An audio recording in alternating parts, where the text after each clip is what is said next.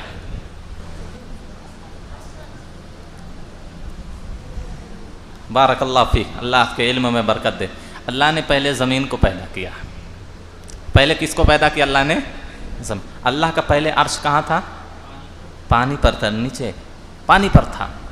اللہ نے زمین بنائی، والذی خلق لکم ما فی الارض جمیعا، زمین بنائی، اور زمین میں جو ساری چیزوں کی ضرورت تھی اللہ نے اس کو بھی بنایا۔ ثم استوى الی السماء، پھر اللہ عرش پر مستوی ہوا۔ تو پہلے اللہ نے 2 دن میں زمین کو پیدا کر دیا۔ اللہ اکبر۔ اب اس زمین میں جو سمندر، یہ درخت، یہ ساری چیزیں، آج تک ابھی لوگ، اتنی بڑی ٹیکنالوجی ہے، اتنا عروج پہ ہے سائنس، لیکن آج تک لوگ پتہ نہیں لگا پائے ابھی تک کتنی مخلوق اس دنیا میں ہے۔ اللہ نے 2 دن کے اندر یہ ساری چیزیں پیدا کر دیں۔ اس کے بعد اللہ نے آسمان پیدا کیا، اور آسمان اب عرش پر اللہ رب العالمین مستوی ہے۔ تو پہلے اللہ نے زمین کو پیدا کیا، پھر اس کے بعد آسمان۔ اور یہ عقل سے بھی آپ سوچ سکتے ہیں کہ یہ زمین یہ بنیاد ہے، اور بنیاد پہلے ڈالی جاتی ہے، پھر چھت ڈالا جاتا ہے۔ اللہ نے آسمان کو چھت کہا ہے اور زمین کو بچھونا کہا ہے۔ تو معلوم ہوا کہ پہلے زمین اللہ نے بنائی، پھر آسمان بنایا۔ ابن کثیر رحمہ اللہ نے بھی اس بات کو ذکر کیا ہے۔ اللہ سے دعا ہے کہ اللہ ہم سب کو قرآن سننے، سمجھنے اور قرآن کے مطابق زندگی گزارنے کی توفیق دے، آمین۔ والسلام علیکم ورحمۃ اللہ۔